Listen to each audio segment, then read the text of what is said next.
Hi යාළුවනේ. මම අද කියලා දෙන්න යන්නේ මම අනිත් අයට වඩා විශේෂ වෙන්නේ ඇයි කියලා. මට ඔයාලට වඩා ගොඩක් වේගෙන් වැඩ කරන්න පුළුවන්. තප්පරයකට බිලියනයක වැඩ කරන්න පුළුවන්. වැරදි දත්ත උපදෙස් මට ලබා දෙනවා නම් මම නිවැරදි තොරතුරු ලබා දෙනවා. මට මහන්සි දැනෙන්නේ නෑ යාළුවනේ. මට නම් ගොඩක් දේවල් මතකයේ තියාගන්න පුළුවන්.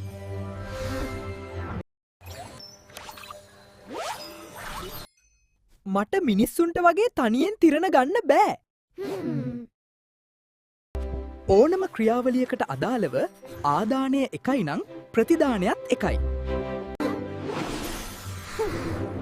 මාව මිලදී ගන්න ලොකු මුදලක් වැය වුණත් නඩත්තුවට යන වියදම අවමයි. එහෙනම් දුවේ පුතේ අපි අද දවසේ සාරාංශය බලමු. 1. පරිගණකය ගොඩක් වේගවත්. 2. පරිගණකයකට නිවැරදි දත්ත උපදෙස් ලබා දුන්නොත් නිවැරදි තොරතුරු ලබා දෙනවා. 3. පරිගණකයේ ක්‍රියාවලිය හා ප්‍රතිදානය ගැන අපට විශ්වාස කරන්න පුළුවන්. 4. පරිගණකයට බොහෝ දේ මතක තබා ගන්න පුළුවන්. අපි ඒකට ගබඩාධාරිතාව නැත්නම් ආචේනධාරිතාව කියලා කියනවා. 5. පරිගණකයට තනිව තීරණ ගන්න බෑ. උපදෙස් ලබා දෙන්න ඕන. 6. නියත බව. ඒ කියන්නේ එකම ආදානයට ලැබෙන ප්‍රතිදානය සෑම විටම සමානයි. 7.